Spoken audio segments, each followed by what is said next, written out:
चिदाकाश लीला ललित चिन्मय प्रेम प्रकाश श्रीहर्षण हिया लीला विमल रामचरित रसरास श्री गौरदेव आराध्य की अंतःलीला भाष प्रेम प्रदायिनी रस भरी मृदुला कहत रसास मृदुला कहत रसास। श्री सीताराम जी महाराज की जय।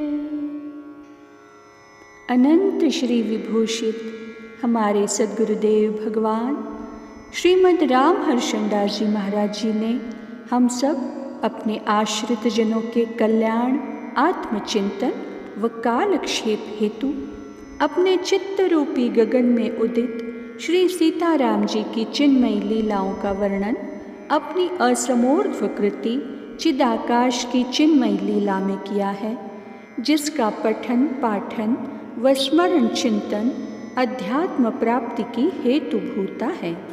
उपरोक्त ग्रंथ की क्रमशः वाक सेवा प्रस्तुत की जा रही है। आइए हम कल की लीला को आगे बढ़ाते हैं। कक्ष संस्थित आप श्री के इस चित्र सौंदर्य के संदर्शन ने आपके आत्मप्रिय सीताकांत को प्रीति परवशता के कारण चित्र में आप श्री के साक्षात का भ्रम उत्पन्न कर दिया है। अस्तु, चित्र से वार्तालाप करने की स्थिति में उधर से उत्तर न आना अस्वाभाविक नहीं है, इसलिए अपने प्रिय श्याल के न बोलने का भ्रम बुद्धि में बैठकर उन्हें अस्वस्थता की खाई में गिरा रहा है।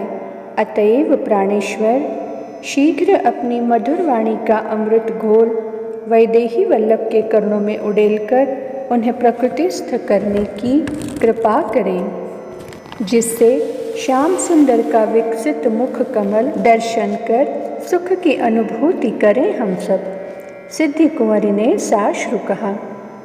अपने श्याल के सर्वस्व समाधि स्थिति से उपरत होकर अपने श्याल को अपना आलिंगन दें और स्वयं सुखी होकर उसे सुखी करें। कब से खड़ा है वह आप श्री के काय वैभव का अनुभव करने के लिए। अपने अभिन्न सखा की मधुर वाणी श्रवण पढ़ते ही हृदय हरण ने आँख खोली तो देखा कि उनके नयनानंद के दाता सीताग्रज सामने खड़े हैं। युगल नरपति कुमार हृदयाबद्ध होकर नेह की नदी में बह गए। कुछ समय के पश्चात धैर्य धारण कर दोनों सिद्धि कुंवरी से सेवित सिंहासनासीन परस्पर मधुर मधुर प्रेम भरी बातें करने लगे। आपसे अपने समीप आकर अपना आलिंगन देने के लिए कितना कहा आतुरता से भरकर, किंतु आप अपने इस प्राणाधिक सखा से बोले तक नहीं, अपितु अपने भाम की आकुलता देख देख मंद मंद मुस्कराकर मजा लेते रहे। अपने गृह आने पर अतिथि का सम्मान न करना कैसे सह्य हो गया आपसे।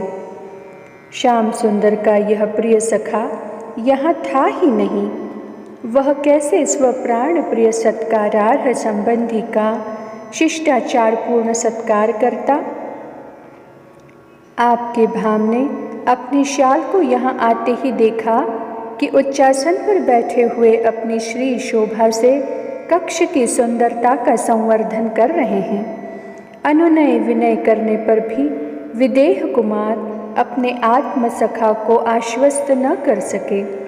साश्रु जानकी जीवन ने कहा, नहीं नहीं, ऐसा नहीं। राम के अदर्शन के असह्यकारी अक्षम्य अपराध उनके निज जन से स्वप्न में या भूलकर भी होना संभव नहीं, क्योंकि वह अपने आराध्य से सर्वदा सुरक्षित रहता है। ज्ञात हुआ आपकी शालवधु से कि अंत कक्ष में आते ही भाम ने अपने शाल के तदनुरूप चित्र को देखकर वैदेही बंधु के साक्षात्कार जैसा ज्ञान बुद्धि में आरोपित कर लिया था, जिससे तदनुसार वार्ताओं के विनियोग द्वारा चित्र से प्रत्युत्तर न मिलने पर तद दुख से अभिभूत होकर स्मृति शून्य असह्य कष्ट का अनुभव करना पड़ा है भाम को। अतएव स्वजनों के सर्वस्व अपने जन की प्रगाढ़ प्रीति की सरिता में बहकर ही प्रतिबिंब में बिंब का आरोप कर लिए और दुस्सह दुख की अनुभूति कर करके स्वयं स्मृतिहीन हो गए।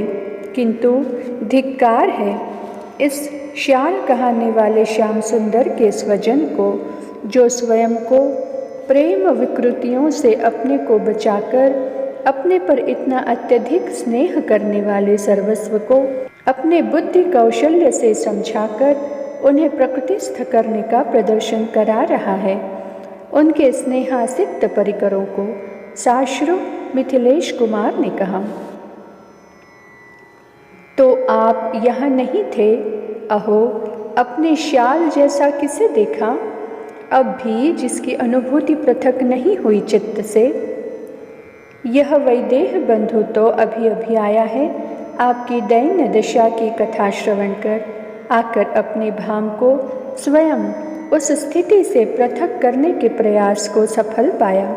अन्यथा आपके परिकरों की दयनीय दशा, जो अपने सर्वस्व का अनुकरण करने वाली थी, परिवर्धित होकर कहाँ से कहाँ ले जाती, क्या से क्या कर देती, बुद्धि अनुमान नहीं कर सकती।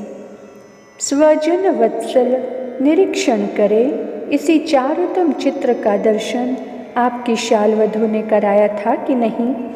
समीक्षण करने पर ज्ञान मूर्ति को यह निश्चय हो जाएगा कि स्वयं के प्रेम प्राबल्य ने ही छाया में उसके साक्षात पुरुष का भ्रम उत्पन्न कर दिया है। सखा आपके बात कर रहे हैं अपना आत्माधार से, और चित्र उनका अलमारी में स्थित है, सिद्धि कुंवरी ने कहा। अवश्यमेव अपने आत्मप्रिय सखा का यह सुंदर सजीला चित्र है। अहो, कलाकार के कौशल्य की बलिहारी है, जिसने प्रतिबिंब में बिंब का अनुभव कराकर राम को भ्रम के वन में विहरने के लिए बाध्य कर दिया है। प्राण प्रिय कुसुम कोमल सिरस सुकुमार निमिकुल नागर को निष्ठुर आदि कठोर शब्दों की कटीली माला पहनाकर उनके उर स्थल को कितना कष्ट पहुंचाया राम ने। लक्ष्मी निधि जी वैदेही वल्लभ को हृदय में लेकर दुग्ध व रस भरे पात्र से जो निकलता है, वह दुग्ध व रस के अतिरिक्त अन्य नहीं होता है। रघुनंदन, प्रति संबंधी को वह सहज ही सुख स्वरूप होता है। अतएव उक्त कल्पना का स्थान न दे मन में। समुद्र की लहरें उठकर समुद्र ही में यथा विलीन होती हैं, तथा भुवन भास्कर भाम की वचन किरणें उनके आत्मा शाल को लक्ष्य करके निकली और पुनः आत्मा में ही समाविष्ट हो गई। यह तो आपका भोग्य है, भोक्ता यथा रुचि उसे भोगने में परम स्वतंत्र है। अतएव उक्त विचारों की उपज मन की उर्वरा भूमि में उत्पन्न कर संताप के अन्न का अनुभव न करें आप श्री। श्याल भाम सोते से जाग जाने के समान पुनः प्रेम प्रक्रिया की अभिव्यक्ति से परिकरों को सुख सिंधु में समाविष्ट करने लगे। यह तो प्राणनाथ स्वयं अनुभूति की हुई स्थिति से परिचित ही हैं। इसके प्रथम श्याल प्रति भाम की अचिंत एवं अपरिमित प्रीति का आंशिक वर्णन दासी ने कर ही दिया है।